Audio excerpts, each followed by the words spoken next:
João 16, versículo 7.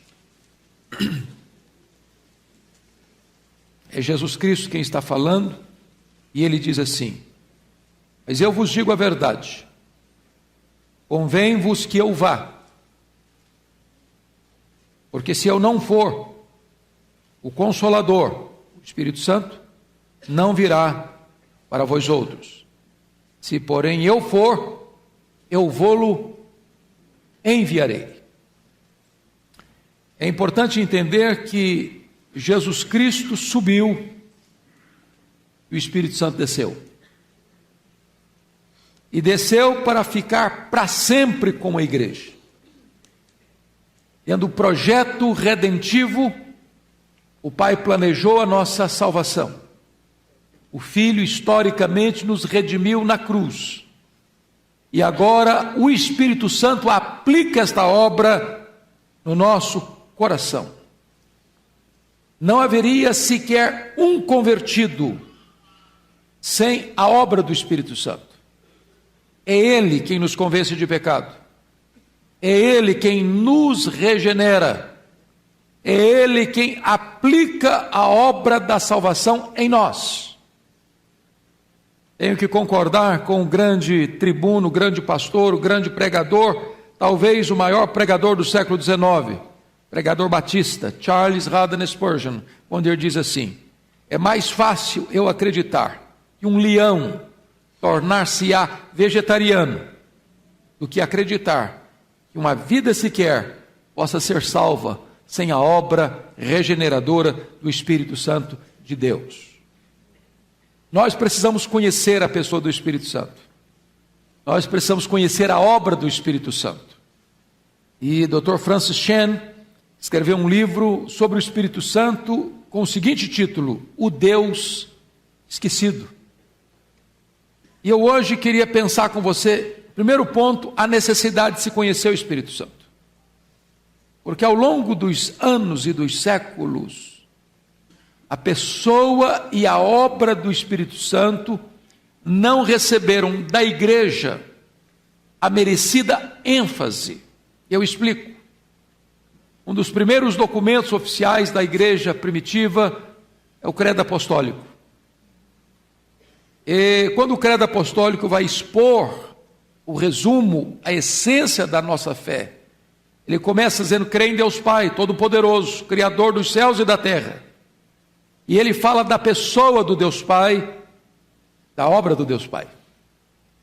Quando ele está falando da segunda pessoa da Trindade, crê em Jesus Cristo, ele fala da pessoa de Jesus Cristo e da obra de Jesus Cristo. Foi concebido por obra do Espírito Santo, nasceu da Virgem Maria, padeceu sob o poder de Pôncio Pilatos, morreu, ressuscitou, desceu ao Hades, ressuscitou, voltou ao céu. Porém, quando o Credo Apostólico vai falar sobre o Espírito Santo, diz: creio no Espírito Santo. E sequer uma frase complementar falando sobre a obra do Espírito Santo. Não há nada de errado no que está lá, mas talvez faltou acrescentar à pessoa do Espírito Santo a obra que ele veio realizar.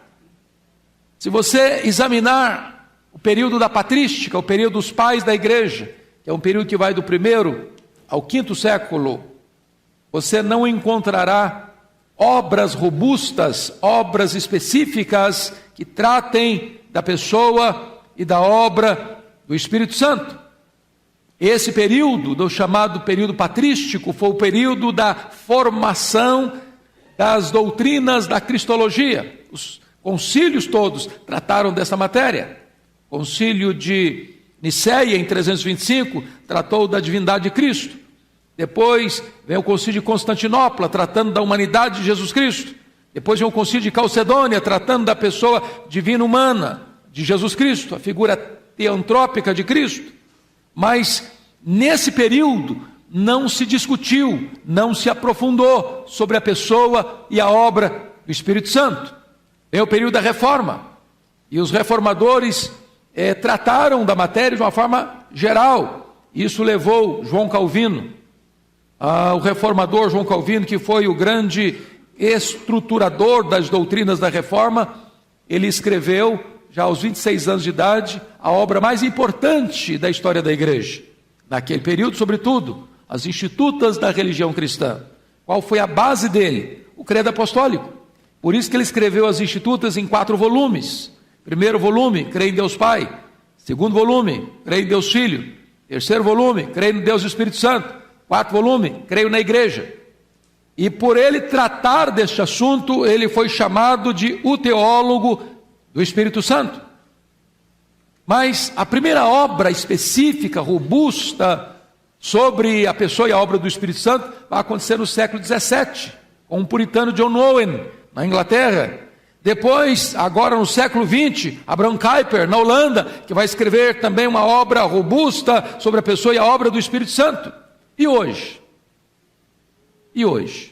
John Stott, que foi talvez o melhor exegeta do século passado, falecido neste século, escreveu um livro sobre o cristianismo equilibrado. E neste livro, é um livreto, mas extremamente relevante, ele disse que o problema da igreja hoje é o problema das polarizações. Polarizações. Há um grupo que não fala do Espírito Santo. Esqueceu o Espírito Santo. Há outros que só falam no Espírito Santo e de forma até distorcida. Nós precisaríamos conhecer profundamente sobre a pessoa do Espírito Santo e sobre a obra do Espírito Santo. E eu aprecio por demais aquele que é considerado o maior teólogo sistemático do século XX e consequente século XXI, o Dr. J. Packer. E Dr. J. Packer escreve uma obra chamada Na Dinâmica do Espírito. Se você ainda não leu esse livro, recomendo a leitura. E neste livro, Na Dinâmica do Espírito, Dr. J. Packer disse que o ministério do Espírito Santo é o ministério do holofote. Quando você olha um edifício bonito, um grande monumento, quando chega a noite, se põe um holofote, uma luz, e projeta luz sobre aquele edifício, e você o vê. Você não vê a luz, ela está escondida, o holofote está escondido, mas projeta luz naquilo que você precisa conhecer e ver. O Espírito Santo não veio para falar de si mesmo, o Espírito Santo não veio para glorificar a si mesmo, o Espírito Santo veio para apontar Jesus, ele veio para testificar Jesus, ele veio para revelar Jesus, ele veio para mostrar para nós quão glorioso é o nosso Redentor. Mas prestem bem atenção, amados irmãos, o Espírito Santo é aquele que veio, sobretudo, para aplicar em nós a obra da redenção. Ele é o aplicador da obra da redenção. Ele quem revela Jesus para nós. Ele quem nos convence de que somos pecadores e que precisamos do Redentor. Ele quem aplica o remédio eficaz da graça no nosso coração enfermo. Uma pessoa pode morrer dentro de uma farmácia, se ela não usar o remédio eficaz, que vai trazer cura para ela. Nós poderíamos conhecer toda a verdade bíblica, mas se o Espírito Santo não aplicar em nós essa verdade, nós pereceremos. Então eu gostaria que você agora pudesse entender um segundo ponto comigo, a necessidade de honrar o Espírito Santo. Você bem sabe que surgiu no século XVII um movimento chamado os Quakers. E esse movimento foi uma espécie de reação à ortodoxia da época, que estava muito engessada ou muito ossificada, onde a defesa da fé era o mais importante. E às vezes na defesa da fé se perde a piedade. É quando as pessoas estão discutindo doutrinas nesse campo acadêmico, neste campo intelectual, e às vezes as pessoas sabem muito bem a doutrina, conhecem muito bem a doutrina, desenvolvem muito bem a doutrina, defendem muito bem a doutrina, mas isso não passa do campo intelectual, e perde às vezes a devoção, perde a piedade, perde a alegria da salvação. Aí surge esse movimento em reação a isso, só que foi para um outro extremo. Se antes existia ortodoxia sem piedade, o momento dos Quakers buscou a piedade sem a sã doutrina, sem a teologia. E caíram num campo místico. E eles não buscavam mais a verdade revelada na Escritura, a verdade objetiva, mas buscavam a luz interior, uma verdade subjetiva, e entraram para um campo extremamente perigoso, que caiu no século XX agora, no misticismo. século místico, que quer sentir, não quer pensar, quer sentir calafrio na espinha, não quer refletir. E então, irmãos amados, entrou esse extremo perigoso. Um negligencia assintosamente a obra do Espírito Santo, outro busca experiências místicas com o Espírito Santo. E essa questão da negligência assintosa da autoridade do Espírito Santo é muito curiosa e às vezes possível de acontecer no nosso meio. Eu explico. Por exemplo, está lá em Atos 15, versículo 28, quando os apóstolos e presbíteros estavam reunidos no concílio de Jerusalém para tratar de um assunto doutrinário, eles disseram assim: pareceu bem ao Espírito Santo e a nós tomarmos esta e esta decisão. Eu já vi, e talvez vocês também, em concílios, mundo afora, onde se planeja as coisas do ponto de vista humano, onde se discute o assunto do ponto de vista humano, onde se costura decisões nos bastidores, onde se trabalha até eleições nos bastidores, disputando voto a voto, nos bastidores, e depois então, para maquiar a situação, faz uma bela oração: agora, Senhor, nós pedimos que Tu ilumines a nossa mente. Quando na verdade tudo já foi feito humanamente, com o braço humano, com a mão humana, sem a dependência de submissão à autoridade do Espírito Santo para governar a igreja de Deus. No século XIX, quando houve um grande avivamento, e o nosso missionário Ashbel Green Simonton veio ao Brasil em resultado desse avivamento na América, sobretudo esse avivamento varreu Estados Unidos, País de Gales, Inglaterra, Escócia. As pessoas eram muito sensíveis e obedientes ao Espírito Santo de Deus. Mas todo avivamento, às vezes, acontece fatos que podem fugir um pouquinho, para lá ou para cá. É preciso de graça, é preciso de sabedoria, é preciso de prudência, é preciso de Bíblia aberta para manter-se dentro do equilíbrio. E se vocês puderem, leiam Jonathan Edwards, que foi o grande teólogo do século XVIII, que lá na sua época também precisou escrever algumas obras para trazer equilíbrio a essas coisas. E surgiu então dois extremos de novo. Primeiro, a ideia do culto solene. Culto solene, dando muita ênfase à capacidade intelectual do pregador. Aí vai para um outro extremo e caiu na questão do medo do entusiasmo. A igreja começou a ter medo do entusiasmo. Começou a conter as emoções, com medo de que alguém exagere, com medo de que alguém perca o controle emocional e rompa essa ideia do culto solene. Eu não sei quanto a vocês, mas às vezes a gente vê esses extremos ainda hoje. Eu conheço, já preguei em igrejas ultraconservadoras a igrejas ultrapentecostais. A igreja que eu prego, eu fico pensando: meu Deus, será que as pessoas estão me ouvindo? Que parece que eu estou pregando para uma parede. Não vem nenhuma reação. Não sei se a pessoa está gostando, se ela não está gostando. Ela não demonstra nada. É um gelo. E é um desespero para quem prega. Por outro lado, você chega em alguns lugares que o pessoal está tão aflorado das emoções que você não sabe se as pessoas estão te entendendo também. Às vezes dá um glória a Deus na hora que não pode dar um glória a Deus. Então, falta muitas vezes o equilíbrio. O equilíbrio. E eu gosto muito do que o Dr. J. Packer coloca no seu livro, falando dessa questão do medo das emoções, ou medo do entusiasmo, que ele diz o seguinte: não tem nada mais solene do que um defunto. Num caixão, com um terno azul marinho, com uma gravata de bolinhas brancas. Pensa numa coisa solene. Mas não tem vida. Não tem vida. Irmãos amados, nós não precisamos ter medo do Espírito Santo. Nós estamos com a Bíblia aberta, guiados pela Escritura. Nós não precisamos ter medo do Espírito Santo. Nós precisamos honrar o Espírito Santo. Nós precisamos evitar o que aconteceu na igreja de Éfeso, uma igreja zelosa na doutrina, uma igreja fiel à palavra, uma igreja perseverante no sofrimento, uma igreja que não tolerava os falsos apóstolos, uma igreja que não tolerava a imoralidade, mas uma igreja que ficou tão intensamente na trincheira da defesa da fé, que perdeu o amor.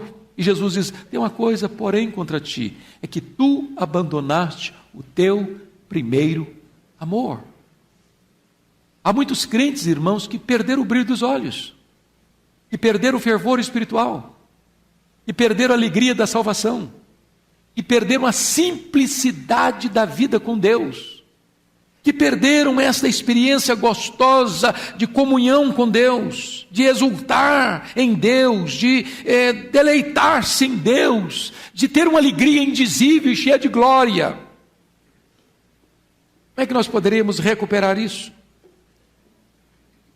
Pensa comigo.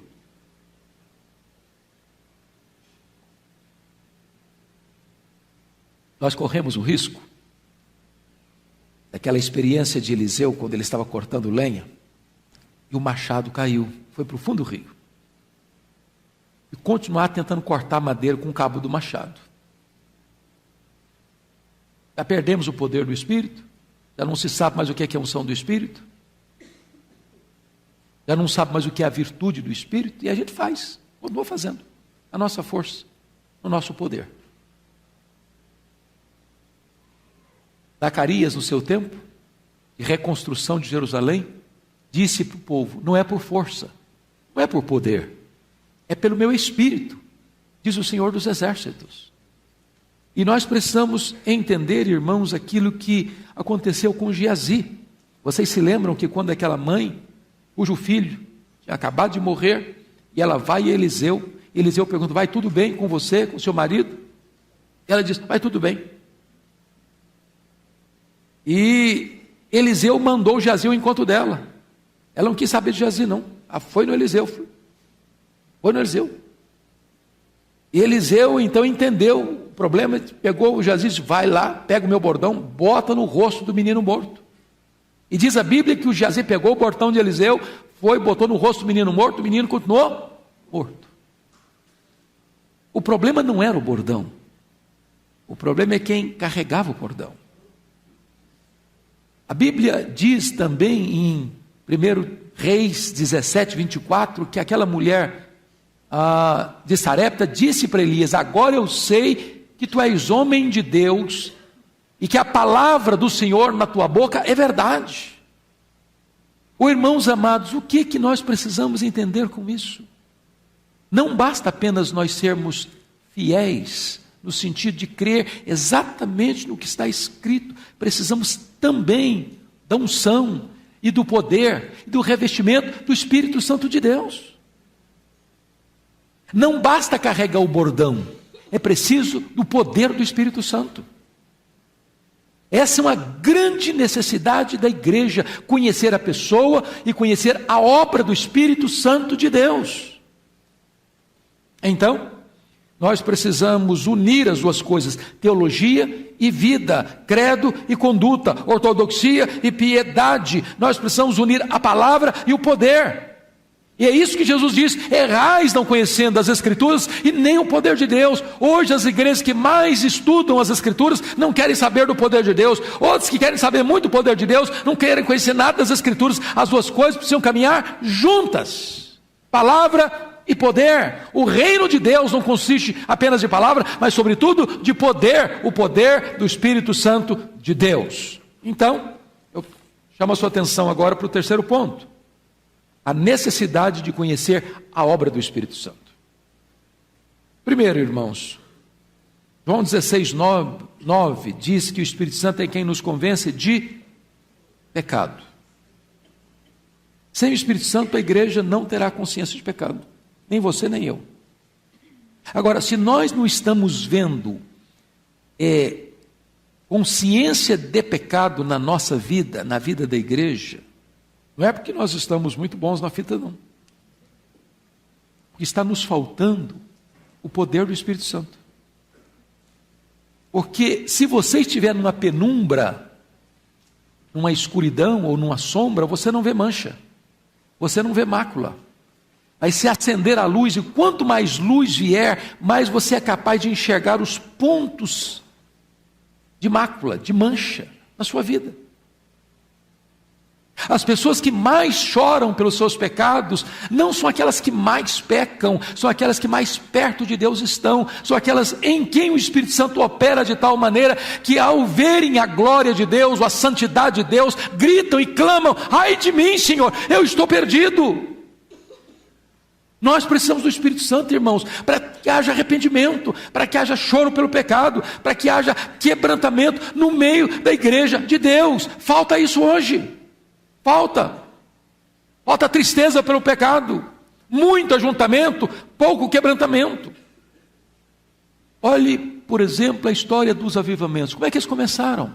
Via de regra, os avivamentos começaram quando alguém, uma pessoa, ou um grupo, ou uma comunidade, ou uma igreja, começa a perceber a pecaminosidade do pecado, a malignidade do pecado, e chorar pelo pecado, e confessar o seu pecado, e acertar a sua vida com Deus. Há igrejas hoje, e eu poderia citar talvez a igreja maior dos Estados Unidos hoje, a igreja em Houston, no Texas, Joel Osteen, onde ele claramente afirma: nesta igreja não se prega sobre o pecado.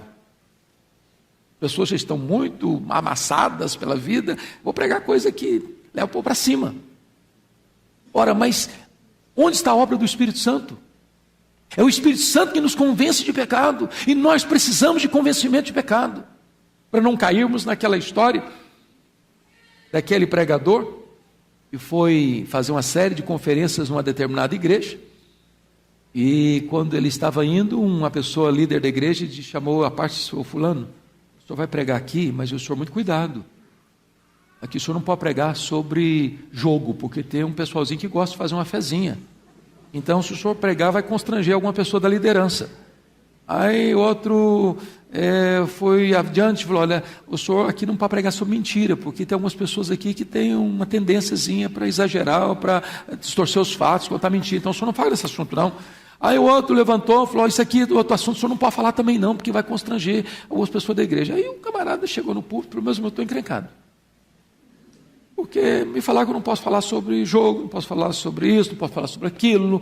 E aí levantou um gaiato lá no fundo do auditório e falou: fala sobre os judeus, não tem nenhum aqui não, pode falar à vontade.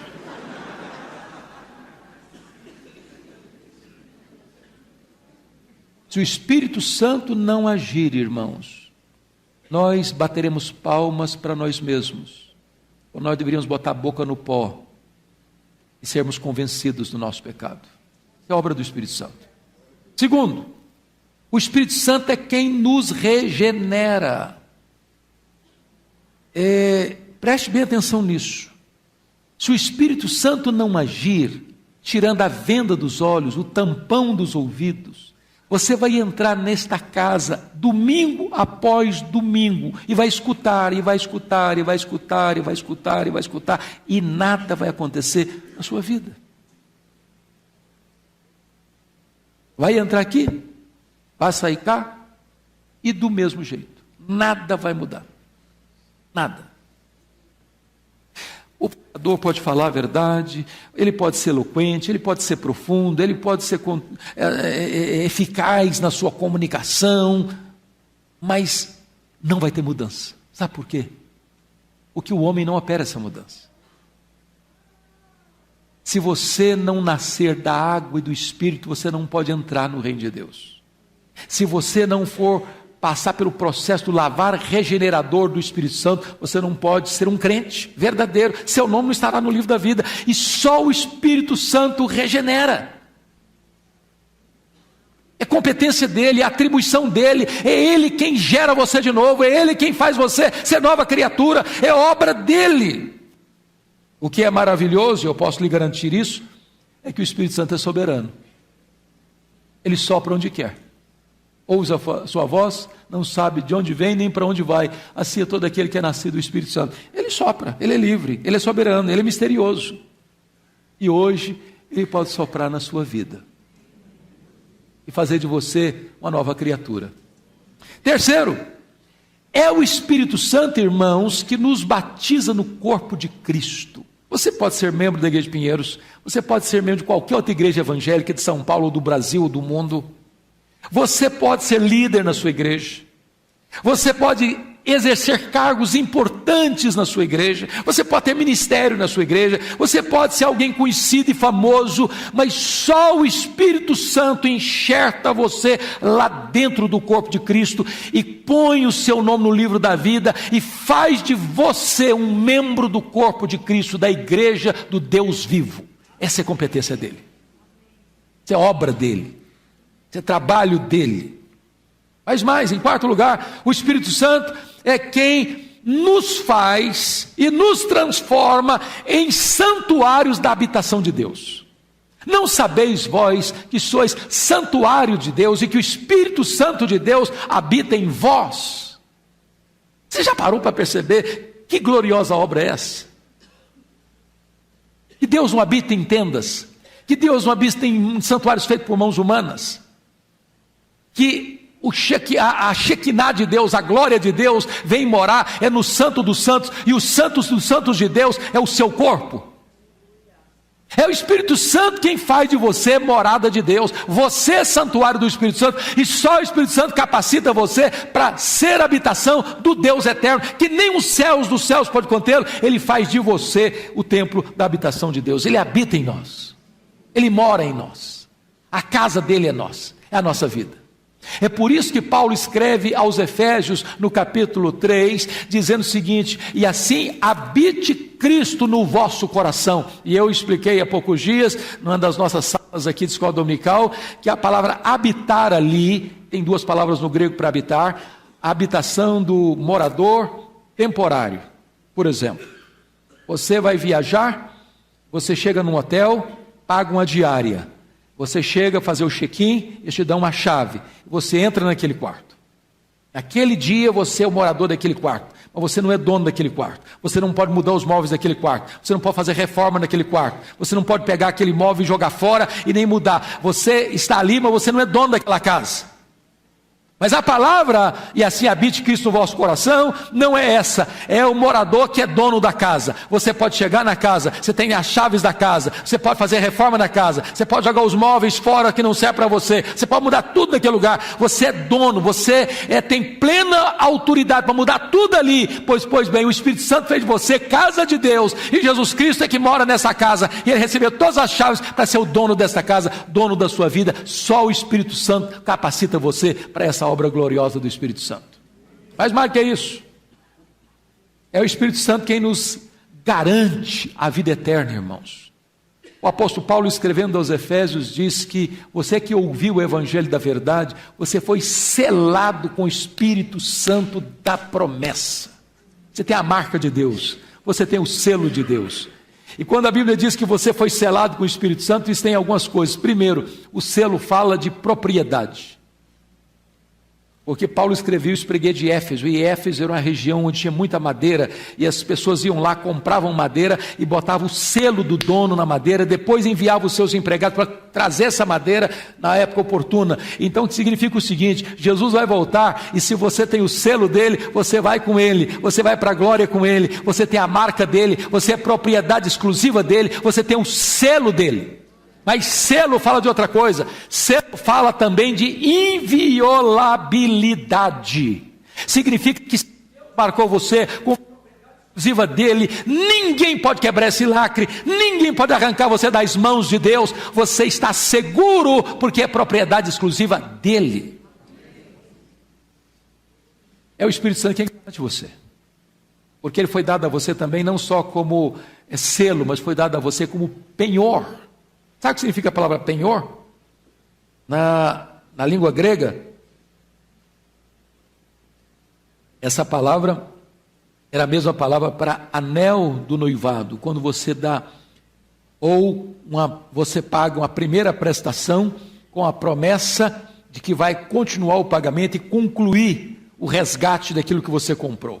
Quer dizer para você que quando você creu no Senhor Jesus, quando Ele regenerou você, quando Ele selou você, o Espírito Santo veio morar em você com a seguinte garantia: olha, eu salvei você, você ainda vai passar pelo processo da santificação, mas quando Jesus voltar, eu vou resgatar essa herança, eu vou levar você para a glória, e o Espírito Santo em você é a prova que eu vou continuar trabalhando em você, e que eu não vou desistir de você, e que na hora própria eu vou transformar você de uma forma gloriosa, para você ter um corpo de glória, e então eu vou resgatar você para você morar para sempre e eternamente comigo.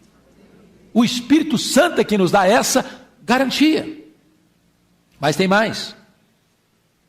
É o Espírito Santo, irmãos, que nos santifica e produz em nós o caráter de Cristo. É o que a Bíblia chama de o fruto do Espírito. Você não produz esse fruto por você mesmo.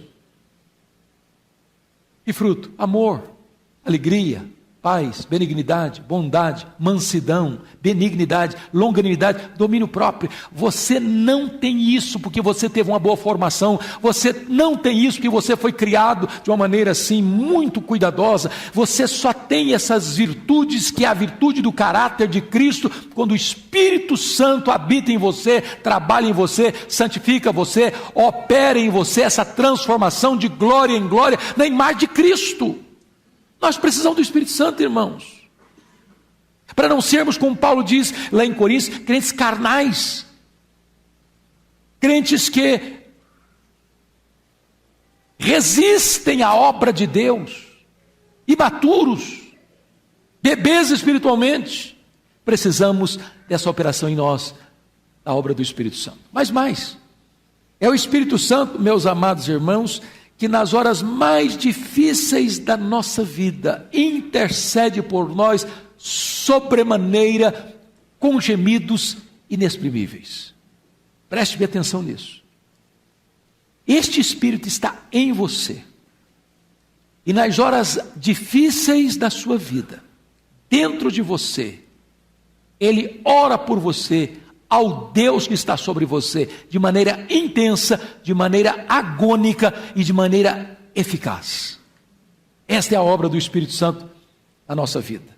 Mas eu gostaria de concluir dizendo o seguinte: é o Espírito Santo quem traz para você vida abundante e poder espiritual.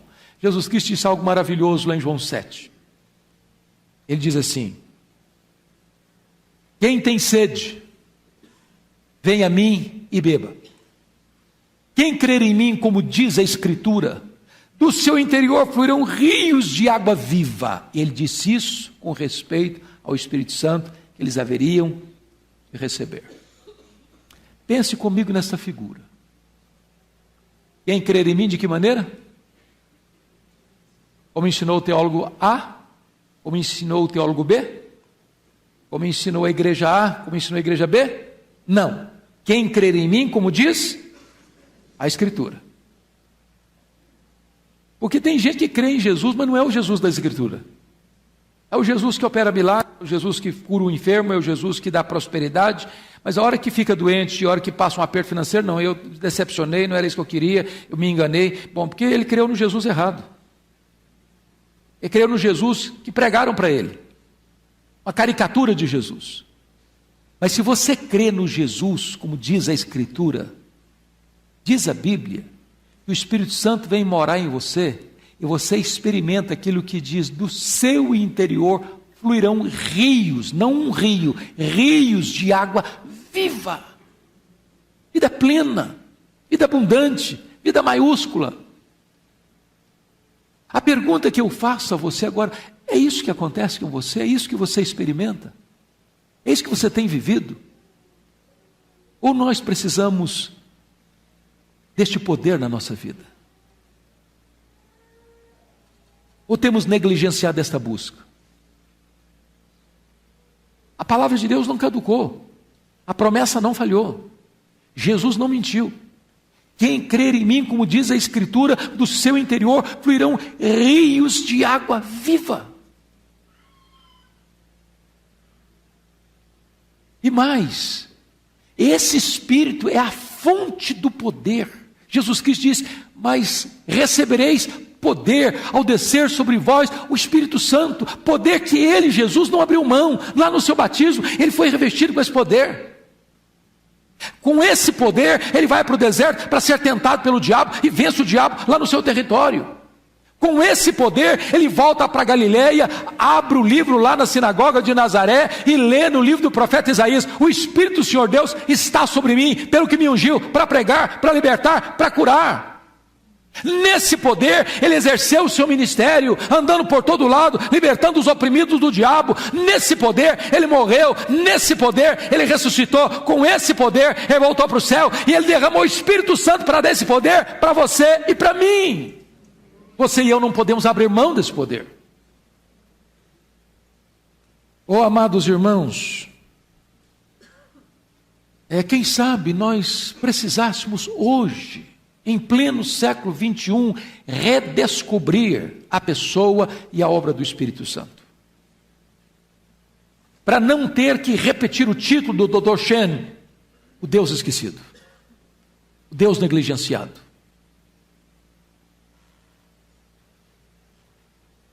Eu já tenho dito aqui a vocês,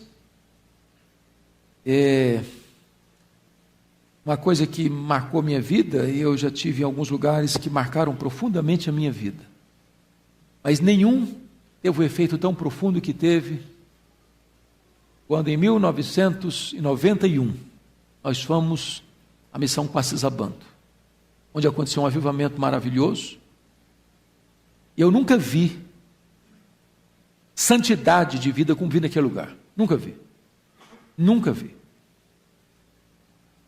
Mas não era uma propaganda, era vida.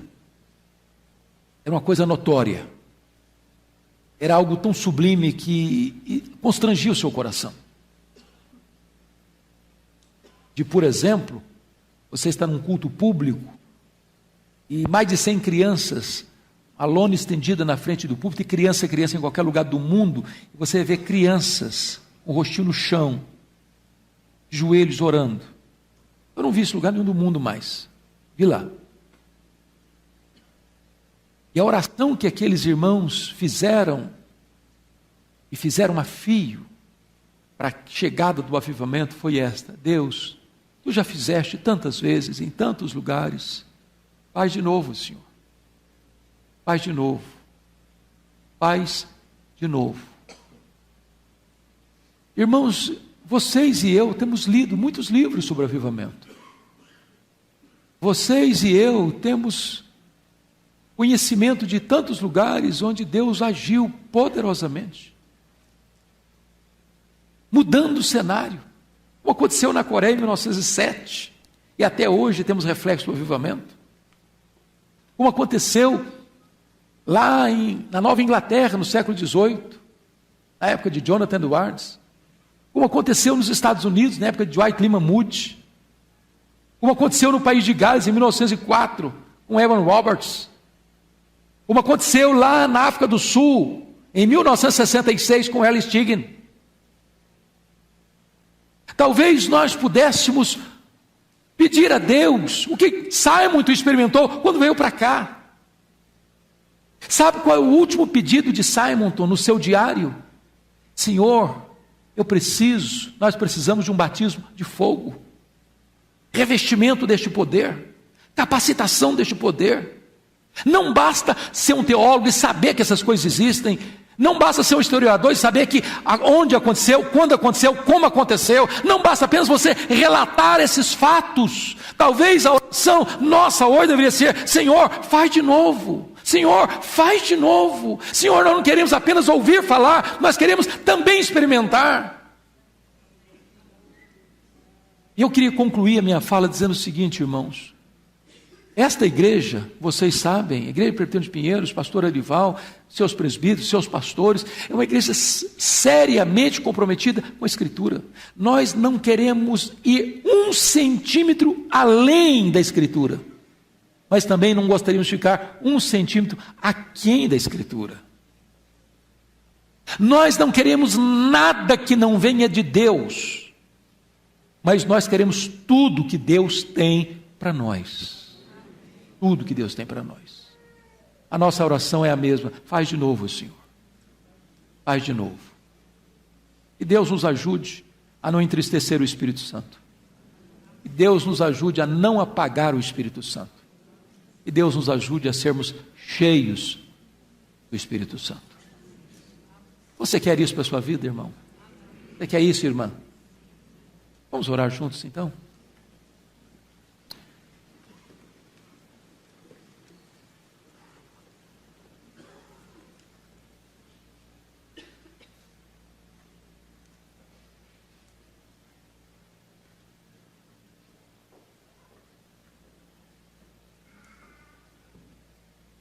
Eu não sei exatamente onde você está hoje na sua vida cristã. Talvez você é crente há muitos anos. Talvez você é filho de crente. Talvez a sua vida cristã está no piloto automático. Você vem para a igreja, volta para casa, domingo após domingo. Mas como um hábito, costume. Talvez hoje você peça a Deus algo novo. Que você tenha uma experiência com Ele. De uma alegria nova, de um prazer novo, de um revestimento de poder. Para que Ele seja a alegria maior da sua vida, o deleite maior do seu coração.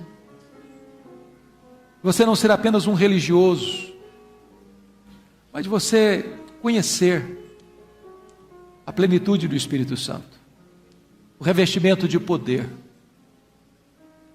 Você anseia por isso de todo o seu coração. Queria que você, onde você está, ficasse em pé, colocasse a sua vida nas mãos desse Deus. E Senhor, faz de novo na minha vida. Eu preciso, Senhor.